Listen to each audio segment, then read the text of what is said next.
kembali dengan saya pagi ini, Pendeta Septis Yudamayana Simanjuntak, penyuluh agama Kristen kantor Kementerian Agama Kota Salatiga dalam program acara Suara Penyuluh. Mari sebelum kita mengikuti program acara ini, kita bersama-sama berdoa agar acara ini dapat berjalan dengan baik dari awal, pertengahan sampai dengan selesainya. Kita bersatu di dalam doa kepada Tuhan. Bapa yang kami kenal dan panggil di dalam nama Tuhan Yesus Kristus, sungguh hati kami bersyukur buat kasih, anugerah dan kemurahan-Mu hari ini Minggu 6 April 2025, di minggu pertama bulan April ini Engkau memberikan waktu, kesempatan kepada kami untuk bersama-sama kembali belajar dan merenungkan suluh renungan firman-Mu. Berfirmanlah Engkau dan kami semua pemirsa setia channel YouTube Dimas Kristen Kementerian Agama Kota Salatiga siap untuk mendengarkan, siap untuk melakukan, dan siap untuk diberkati oleh Tuhan. Kami bersyukur menyerahkan acara ini ke dalam tangan kuasa-Mu di dalam nama Tuhan Yesus Kristus. Haleluya. Amin. Puji nama Tuhan. Renungan firman Tuhan pagi hari ini saya ambil dari 2 Korintus pasal yang keempat ayatnya yang ke-17. Demikian sabda firman Tuhan. Sebab penderitaan ringan yang sekarang ini mengerjakan bagi kami kemuliaan kekal yang melebihi segala-galanya, jauh lebih besar daripada penderitaan kami. Judul firman Tuhan pagi hari ini adalah kuasa dari pengharapan atau hope. Setiap kita, Tuhan menginginkan agar kehidupan kita terus mengandalkan kuasa pengharapan. Pengharapan kepada Tuhan Yesus Kristus yang sumber utamanya pengharapan dan kekuatan itu tentunya. Dalam beberapa hari ini tentunya kita semua umat-umat yang beragama sedang merayakan, mengikuti di mana saudara kita sedang merayakan Hari Raya Idul Fitri. Saya secara pribadi dan keluarga berkunjung ke rumah sanak saudara, bersilaturahmi, menjalin komunikasi, menjalin persaudaraan.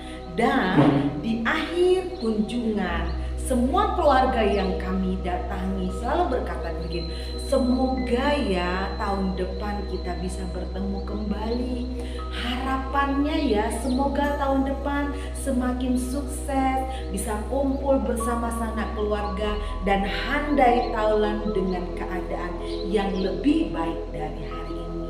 Saya mengutip bahwa saudara-saudara yang kita kunjungi tersebut memiliki harapan di tahun yang akan datang dapat bertemu kembali, di tahun yang akan datang memiliki kebahagiaan yang lebih dari hari ini, di tahun yang akan datang bisa meraih kesuksesan yang lebih dari hari ini. Konsep berharap dengan keadaan di masa yang akan datang. Nah, bagaimana kata firman Tuhan tentang pengharapan? Pengharapan di dunia berharap, oh tahun depan kita bisa bertemu kembali. Angan-angan, harapan dan cita-cita, oh tahun depan kita lebih sukses kembali, lebih dari hari ini. Dan firman Tuhan mengatakan bahwa Rasul Paulus menaruh pengharapannya seutuhnya kepada Tuhan, menyerahkan seluruh kehidupannya seutuhnya kepada Tuhan. Pada saat kapan pengharapan itu dimiliki Rasul Paulus? Di tengah keadaan yang bagaimana Rasul Paulus benar-benar bisa merasakan bahwa pengharapan yang dia miliki kepada Tuhan benar-benar penuh dengan kuasa. Saya bacakan sekali lagi nats firman Tuhan. Sebab penderitaan ringan yang sekarang ini mengerjakan bagi kami kemuliaan kekal kekal yang melebihi segala-galanya, yang lebih besar daripada penderitaan kami. Sebab kami tidak memperhatikan yang kelihatan, melainkan yang tak kelihatan. Karena yang kelihatan adalah sementara, sedangkan yang tak kelihatan adalah kekal. Bapak, Ibu, Saudara yang saya kasihi, pemirsa setia channel YouTube Dimas Kristen Salatiga, saya mau bagikan kepada kita tentang pengalaman kuasa pengharapan yang dimiliki oleh Rasul Paulus. Di tengah situasi yang bagaimana Rasul Paulus bisa berkata, pengharapanku kepada Tuhan yang mendatangkan kekuasaan dan kekuatan.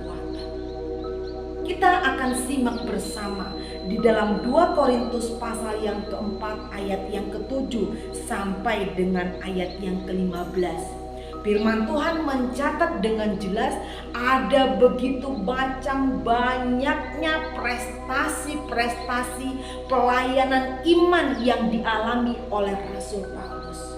Bapak Ibu tentunya pencatat dan sangat sering mungkin mendengar firman Tuhan. Bagaimana Rasul Paulus dalam pelayanannya didera, disesa, disiksa, dirajami dengan batu, karang kapal, terkatung-katung di dalam lautan. Kemudian mereka kelaparan, kedinginan karena tidak memiliki pakaian, dan begitu banyak lagi penderitaan yang dialami oleh Rasul Paulus di tengah pelayanannya. Tapi kita mengingat, ada kutip di ayat 17, dikatakan di tengah penderitaan yang sangat berat tersebut, Rasul Paulus berkata, penderitaan yang ringan, penderitaan ringan yang sekarang ini. Saya bacakan lebih jelasnya ayat firman Tuhan. Kami dianiaya, kami tinggal sendirian, kami senantiasa dalam kelaparan, kami senantiasa dalam kesusahan, kedinginan, lapar, ngantuk, dan segala macamnya dialami oleh Rasul Paulus di tengah pelayanannya. Firman Tuhan mencatat dengan jelas bahwasanya di tengah situasi yang seperti itu, Rasul Paulus berkata, penderitaan yang kami alami ini adalah ringan. Bapak Ibu yang dikasihi oleh Tuhan, sungguh sesuatu yang kontradiksi, sesuatu yang bertolak belakang, sesuatu yang berbeda dengan lainnya. Kenyataannya menderita, kenyataannya sakit, kenyataannya sangat-sangat teraniaya, kenyataannya sungguh-sungguh sangat berat pelayanan yang dirasakan oleh Rasul Paulus. Tapi iman pengharapan dia berkata, penderitaan saya ini ringan.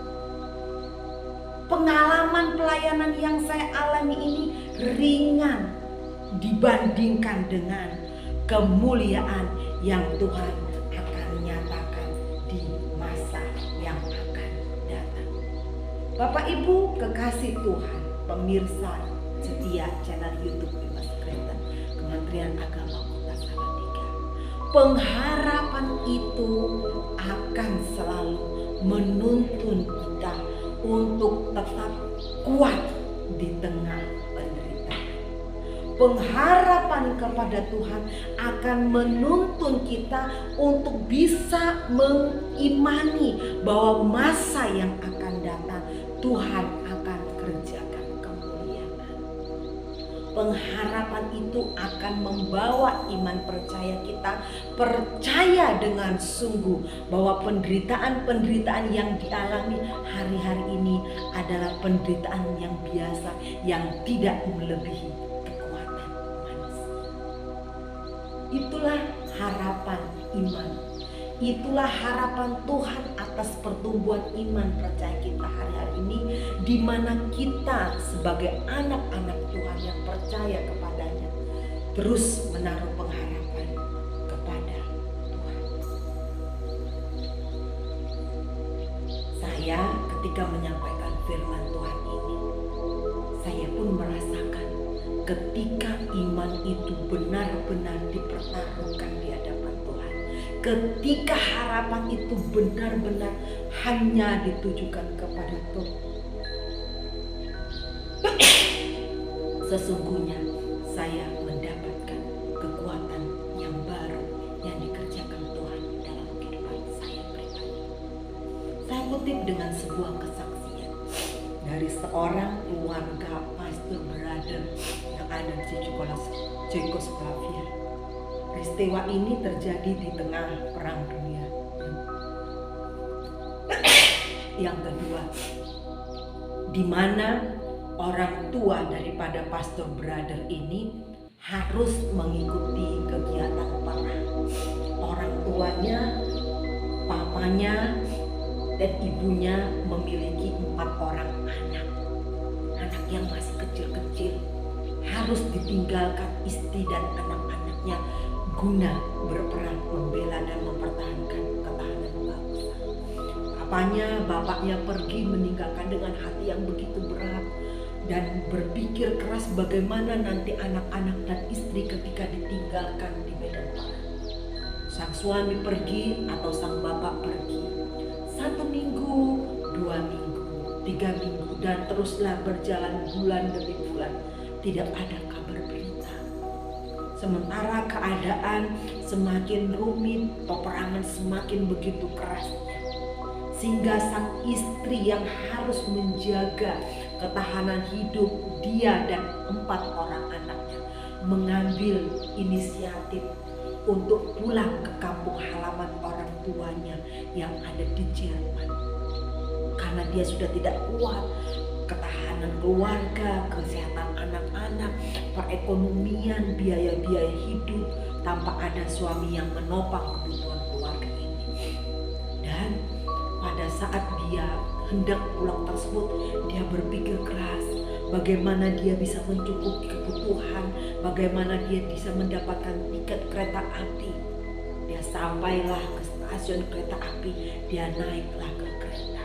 Dan di sepanjang perjalanan, karena begitu jauh jaraknya, ada beberapa stasiun yang harus mereka lewati. Setiap kali berhenti di satu stasiun, ada pemeriksaan tentara-tentara. Dan keluarga ini dalam perjalanan merasa begitu takut bagaimana apakah mereka bisa sampai ke kampung halaman orang tuanya. Dan sudah berapa kali stop di beberapa stasiun, perbekalan mereka di dalam kereta sudah mulai menipis. Anak-anak tetap perlu makanan, sehingga ibunya ini, ibu dari pastor brother ini mengambil inisiatif. Dia akan turun dan dia akan membeli perbekalan makanan di stasiun selanjutnya. Dia berpesan kepada anak-anaknya, "Nah, ibu akan pergi untuk membeli bekal makanan kita karena perjalanan masih jauh. Kalian jangan pergi kemana-mana." Anaknya berkata, "Iya ibu, kami tidak akan pergi kemana-mana." Ibunya cepat-cepat pergi membeli perbekalan makanan. Dia tidak mau sia-siakan waktu. Dia beli kebutuhan-kebutuhan makanan yang dibutuhkan oleh anak-anak dan dia cepat-cepat kembali masuk lagi ke dalam kereta api. Tapi alangkah kejutnya beliau ketika dia masuk di mana tempat duduk yang diduduki oleh anak-anaknya yang 4 tadi ditemukan sudah tidak ada lagi. Dia lemas, dia bingung, dia sedih. Dia langsung berusaha bertanya, lihat anak saya 4 ciri-ciri disampaikan. Dia pindah ke gerbong 1, dia pindah ke gerbong selanjutnya. Bahkan dia cari ke gerbong yang lainnya, dia cari di kereta yang lainnya. Karena stasiun itu ada tempat perhentian beberapa gerbong kereta api yang datang.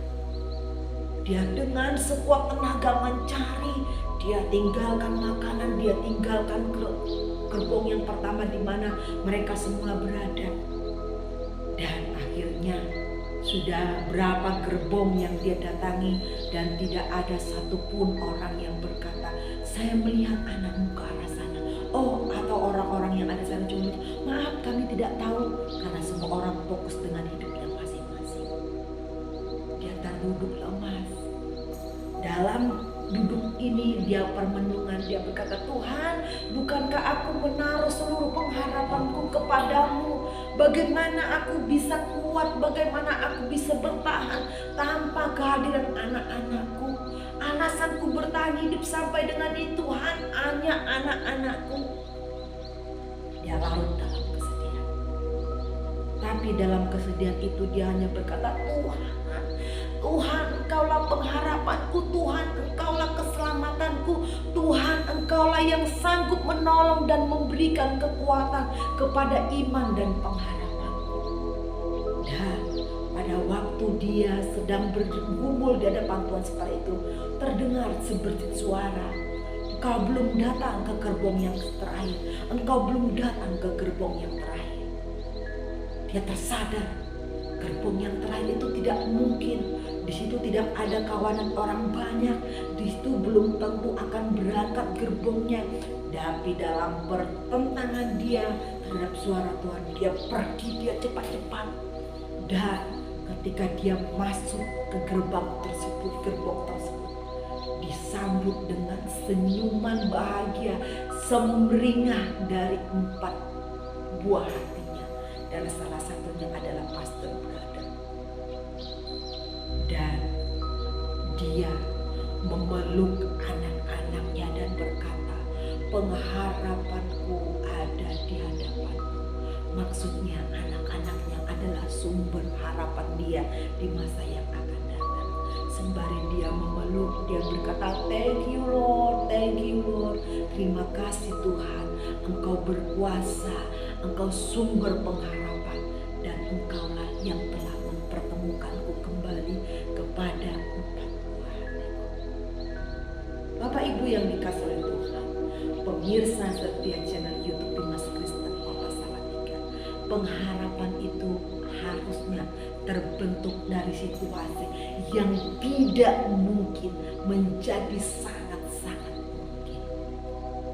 Sebuah ilustrasi yang pernah saya pelajari, pengharapan itu seperti sebuah kursi atau seperti sebuah meja, di mana meja tersebut memiliki 4 mata kaki, 3 mata kaki berdiri dengan baik, dan 1 mata kaki itu bernama pengharapan. Ketika 3 mata kaki ini tidak berfungsi dengan baik, maka meja tersebut akan runtuh. Ketika 3 mata kaki kursi tidak baik, maka kursi tersebut akan hancur, dan siapapun yang duduk di atasnya pasti akan terjatuh dan mengalami kesakitan. Tetapi ketika kursi atau meja itu dilengkapi dengan 1 kaki yang bernama pengharapan, maka siapapun yang ada di atas kursi tersebut pasti akan duduk dengan nyaman. Siapapun yang ada di atas kursi tersebut akan bisa menikmati duduk dengan baik dan santai. Apapun yang ditaruh di atas meja yang memiliki 4 kaki dan 1 kaki bernama pengharapan, maka apapun yang dihidangkan di atas meja tersebut akan terhidang dengan baik. Begitulah sesungguhnya pengharapan. Ketika 3 situasi kaki kursi yang lain tidak memungkinkan, maka pengharapan hadir untuk mengubah ketidakmungkinan menjadi kepastian di dalam Tuhan. Ketika penderitaan datang, ketika kesusahan datang, ketika tekanan datang, dan ketika pengharapan hadir di tengah 4 kaki ini, maka disitulah pasti ada kemenangan dan mukjizat. Bukan pengharapan itu ketika keadaan kita baik-baik saja. Tapi firman Tuhan katakan, Rasul Paulus berkata, di tengah penderitaan, di tengah penganiayaan, di tengah kesusahan yang besar, di tengah kesulitan yang sangat-sangat berat, dia berkata, pengharapanku di dalam Tuhan membuat penderitaan ini menjadi sesuatu yang ringan. Karena ketika aku berharap kepada Tuhan, sesungguhnya kemuliaan Tuhan akan dinyatakan di masa yang akan datang. Bagaimana dengan kita semua yang hadir di pagi hari ini mendengarkan renungan ini? Apakah hope, apakah pengharapan kepada Tuhan itu benar-benar tetap tertanam di dalam kehidupan kita? Pengharapan kepada Tuhan tidak pernah mengecewakan. Pengharapan kepada Tuhan harus diuji dengan rentang waktu pengharapan Tuhan harus dibuktikan dengan beberapa step proses kehidupan yang harus kita hadapi bersama dengan Tuhan. Dan pengharapan itu akan membawa kita menikmati kemuliaan Tuhan. Suatu kali pada waktu ada kegiatan Natal Kota Salatiga, pada waktu masa itu belum diadakan di lapangan Pancasila seperti kebiasaan Kota Salatiga. Setiap kali ada ibadah Natal ada di lapangan Pancasila, tapi waktu itu diadakan di sebuah gereja yang cukup besar di Kota Salatiga. Dalam hal ini di Gereja Bethel Area yang ada di Pasar Sapi Jalan Hasanuddin. Dan pada waktu itu saya membawa anak saya yang kurang lebih umur 14 atau 15 bulan yang baru senang-senangnya berjalan. Di tengah peribadatan, bahkan di akhir peribadatan, ditutup dengan doa berkat dari pemimpin umat yang melayani pada waktu tersebut. Karena saya tahu kunci ibadah itu ketika kita menerima berkat Tuhan di akhir ibadah. Saya dengan khusyuk menerima doa berkat tersebut dan anak saya ada di sisi sebelah kiri saya. Saya angkat tangan saya untuk menerima berkat Tuhan. Saya terima berkat Tuhan. Amin. Dan apa yang terjadi Bapak Ibu pemirsa dikasih Tuhan, anak saya yang sedang asik-asik senang berjalan itu, dalam hitungan detik ketika saya menerima berkat Tuhan itu tidak lagi terlihat oleh saya, dan semua orang yang hadir semuanya berbondong-bondong menuju keluar pintu utama untuk pulang ke kediamannya masing-masing. Saya melihat anak saya lihat kanan, saya lihat kiri saya lihat depan, saya lihat belakang. Karena suami saya tidak bersama saya pada waktu tersebut, suami saya ikut menjadi panitia. Saya berduduk di barisan umat. Saya terduduk lemas. Orang ribuan seperti ini, bagaimana saya cara menemukan anak saya? Apakah anak saya terikut rombongan yang lain? Apakah anak saya termasuk ke dalam mobil umat yang lain? Saya terduduk dengan lemas. Beberapa hamba Tuhan, sabar Bu Septi, sabar Bu Paulus, pasti ketemu. Saya hanya duduk lemas dan berkata kepada Tuhan, Tuhan, pengharapan Tuhan kepadamu. Tuhan, pengharapan Tuhan kepadamu. Selang beberapa waktu saya keluar, saya lihat berapa ratus motor sudah keluar dari area parkiran, mobil-mobil sudah keluar dari area parkiran. Dan saya berkata, Tuhan, apakah anakku masuk di salah satu mobil tersebut? Tuhan, apakah anakku ditemukan oleh orang dan dibawa oleh salah satu umat yang hadir beribadah di sana? Saya ingin menjerit, saya menangis, tapi suami saya datang berkata, berdoa harapan kepada Tuhan. Diumumkan melalui mic gereja, kami yang menemukan anak usia 1 tahun, bahkan ini berpanti, tidak ada satupun yang datang menemui saya. Dan ketika saya berdiri dengan lemas, dari depan saya datang seorang security. Bu, situ ada anak loh Bu, sepertinya sedang minta maaf pemirsa, sedang pup, jadi nggak berani bergerak. Dari dalam gereja sampai ke pos security itu cukup jauh. Dan ternyata ketika saya menerima doa berkat itu, anak saya sudah berjalan sejauh itu dan dia berhenti di dalam tempat security itu dan dia tidak bergerak kemanapun. Karena memang kebiasaan anak saya tersebut ketika dia pup, dia duduk di seperti ini dan dia tidak berani bergerak. Dan saya langsung lari, saya peluk anak saya. Pengharapan saya kepada Tuhan tidak pernah mengecewakan. Tadinya saya sempat sedih, saya sempat takut, saya sempat khawatir apa yang akan terjadi dengan anak saya. Tapi firman Tuhan katakan, berharap kepada Tuhan tidak pernah mengecewakan. Demikianlah firman Tuhan pagi hari ini. Bagaimana Bapak Ibu, apakah kita sudah menaruh pengharapan kita sepenuhnya kepada Tuhan? Apakah pengharapan kita sepenuhnya sudah kita serahkan kepada Tuhan? Yakin dan percayalah, pengharapan kepada Tuhan akan membawa kita mengarah kepada masa depan yang baik. Pengharapan kepada Tuhan akan membuat kita memiliki kekuatan. Saya bacakan sebagai kesimpulan perenungan firman Tuhan malam hari ini. memohon kekuatan dan pengharapan kepada Tuhan adalah tanggung jawab yang wajib dilakukan oleh seluruh umat Tuhan. Karena ketika kita berharap sepenuhnya kepada Tuhan, kuasa Tuhan pun sepenuhnya akan dicurahkan dalam kehidupan kita. Selamat menikmati kuasa pengharapan bersama dengan Tuhan. Selalu ada harapan, dan bersama dengan Tuhan selalu ada kuasa di dalam pengharapan. Kiranya renungan firman Tuhan pagi hari ini memberkati kita semuanya. Kita akan tutup bersama di dalam doa kepada Tuhan. Kami bersyukur, kami berterima kasih Tuhan untuk renungan firman Tuhan yang telah kami dengarkan bersama.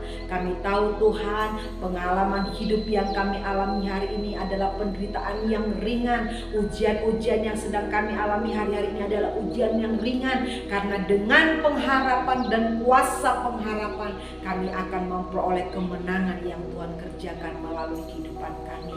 Kami bersyukur Tuhan, terus kerjakan firman-Mu dalam kehidupan kami. Berkati seluruh pemirsa setia channel YouTube Dimas Kristen Kota Salatiga dimanapun mereka berada. Setiap kali firman ini diperdengarkan kepada mereka, pengharapan mereka semakin bertumbuh kepada Tuhan, dan pengharapan mereka mendatangkan kekuasaan mukjizat dalam kehidupan mereka. Pakai semua anak-anak Tuhan dimanapun berada menjadi saksi iman kekuasaan pengharapan daripada Tuhan. Kami bersyukur, kami berterima kasih di dalam nama Tuhan Yesus Kristus. Haleluya. Amin. Puji nama Tuhan. Demikianlah program acara Suara Penyuluh pagi hari ini.